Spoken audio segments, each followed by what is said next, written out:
Well, hello there and welcome. This is Emily Midgett for you today here on the Pink Fresh Studio YouTube channel. And I have a birthday card that I've created mixing different metallic textures. I'm going to be using today the Celebrate in Style stamps and dies, which were released for the Create and Connect event last year. The Blushing Floral background, which is a beautifully detailed floral background. The Classic Edgers dies. And then I've got a sentiment using the Brushed Sentiments foil plate and dies. I used a bunch of different colors of foil and a bunch of different colors of cardstock and just foiled a ton of different sentiments and put them in a bowl, and now I've got a sentiment ready for whenever I need them. I'll also be using some Karin markers in just 4 different shades today. You can customize this to whatever colors you like. I chose to work with some bright, vivid pale pinks and purples, and I'm going to be picking up on the rose gold foiling with the rose gold glitter in some embossing powder from Wow Embossing. It's called Velvet, and it's got some beautiful little flecks of rose gold glitter in it. It's primarily kind of a plummy purple, but it does have those beautiful metallic rose gold glitter flecks in it. And I'm embossing the images from the Celebrate in Style set onto some Arches cold press watercolor paper, because I'm going to be doing some watercoloring with the Karin markers. I also am going to, while I have my embossing powder out, I'm going to emboss the Blushing Floral background stamp onto some blush colored cardstock that coordinates with the sentiment that I had hot foiled. So I am going to show you a little trick I use for embossing backgrounds. Since I can't really use my magnets with my MISTI, I take a piece of low-tack washi tape and place my panel over my stamp, and then close the bottom of my stamp set, or my MISTI, over my cardstock. And then that way the cardstock sticks to the base of my MISTI exactly where I need it to for use with the background stamp. So that's just my little trick since I can't use the magnets. So I'm just going to add some more of that beautiful velvet embossing powder, the glittery velvet named embossing powder, to my blush colored card base, and it creates not quite tone on tone but close.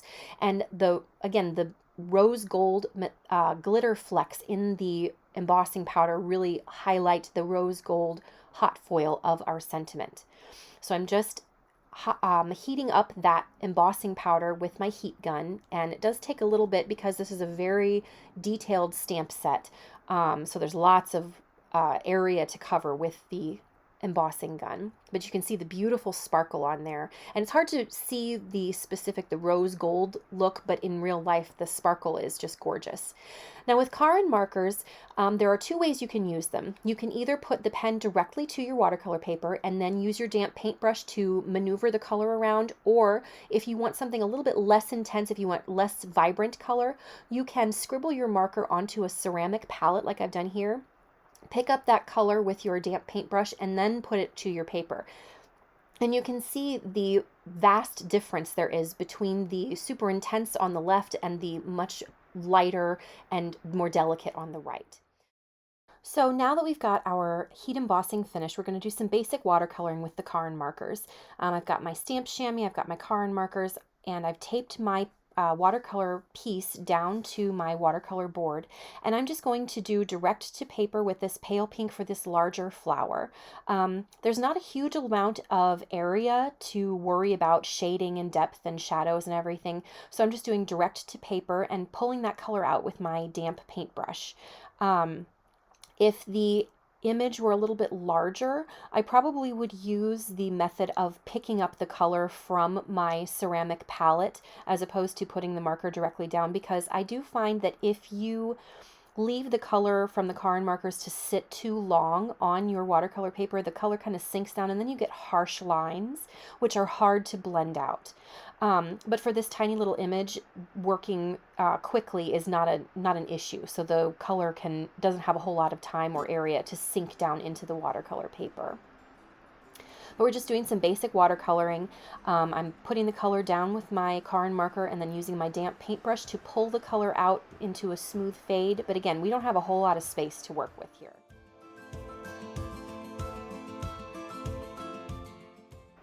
Now for the other flowers on the bouquet, we're going to use the red lilac color. And I have scribbled some on my ceramic palette because this is a much brighter and more intense and vibrant color. I want to tone that down a little bit, so I'm using more water to tone the vibrance of the color down. So I'm just picking up the color with my damp paintbrush and putting it to the flowers, and that kind of it dilutes the color a little bit when you add that extra water in there, so it makes it a little bit less intense.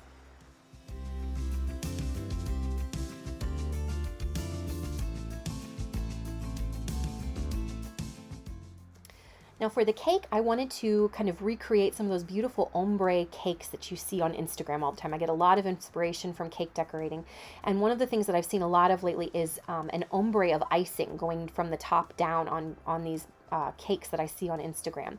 And so I'm taking that kind of purpley, pink, red lilac color, and I'm starting at the top and working my way down, fading into that pale peachy pink color that we used for the flowers. And I'm using a combination of direct to paper and then also picking some color up off of my ceramic palette and putting that to the paper with my paintbrush to give an kind of a mixture of intensities and trying to keep that faded look, that ombre fade, consistent throughout the entirety of the cake.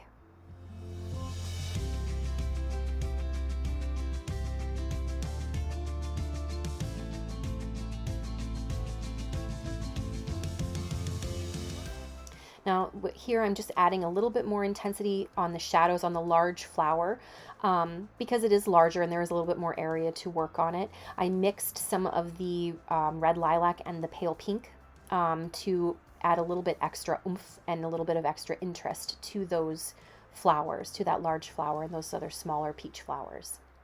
Now it's time to die cut. We're done with the watercolor. Now it's time to die cut. I love that the Celebrate in Style dies are all one piece, so you can die cut everything in one fell swoop through your die cut machine. And I've just colored those two images, so I've got some extras to save for later, for a future project. So now I like to make sure that the edges of my die cuts, if I'm using colored cardstock base, I try to keep the edges of my die cuts consistent color-wise to my colored cardstock base. So I just mixed some of the red lilac and pale pink together, and I'm just adding some color around the edges of my white watercolor paper die cut. So now it's time to work on the card base. I'm using the classic Edgers dies. I'm going to die cut another piece of that pale blush pink. I'm just going to die cut the edge and create a scalloped edge so that those blushing floral flowers are just kind of peeking out the bottom. So I'm going to tape that down to a piece of that blush colored cardstock and run it through my die cut machine. And then I have a lovely little scalloped edge to add a little bit of interest. I am going to also add some candy violet and I also add some raspberry bliss over the top of that, some very light ink blending on the top of that blush colored top piece on the card base, just to add a little bit of extra interest and kind of continue the coordination of colors throughout the card. Make sure that it's cohesive throughout all of the components of the card. So now here I am going to add a little piece of glittered scalloped edge cardstock, just peeking out from beneath our pale pink scalloped edge cardstock for the top. Just adds a little bit of extra interest and kind of breaks up that really pale blush pink cardstock for the base. I'm going to adhere it to our glittered blushing floral card base with some foam adhesive for lots of dimension. And now I'm going to cover up a little boo-boo that I had when I was doing the ink blending. I got a little bit of a smudge on my card base. We're going to cover that up with the watercolored cake.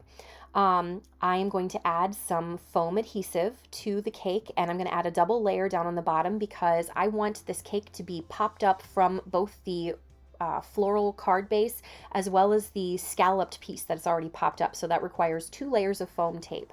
So I'm just going to place this sneakily over the top of my little smudged area there. And now it's time to add the greeting. So this is that foiled greeting made with the brushed sentiments foil plate, which I used that rose gold foil. It's really nice and shiny, and it picks up the rose gold metallic glitter in the card, or in the embossing really beautifully. And I love mixing metallic textures like this. I love to stay consistent with the shades of my metallics, but if you can have in your stash different textures of your metallics, it makes things so much fun to mix those together. So now I'm just going to add a few sparkling champagne pearls. The iridescent shine on these really highlights the shine on the rose gold elements that we've already added to our card. So I'm just going to adhere these with some liquid adhesive kind of randomly on the card front and kind of fill in any holes that there might be on the design. And then we're done. I hope you enjoyed this video. I hope that you're inspired to maybe try mixing your different metallic textures, stay consistent with your one shade of metallic, and then mix the textures up. It's so much fun. I hope you enjoyed the video. If you liked it, give us a thumbs up and maybe subscribe to the channel if you don't want to miss any more content.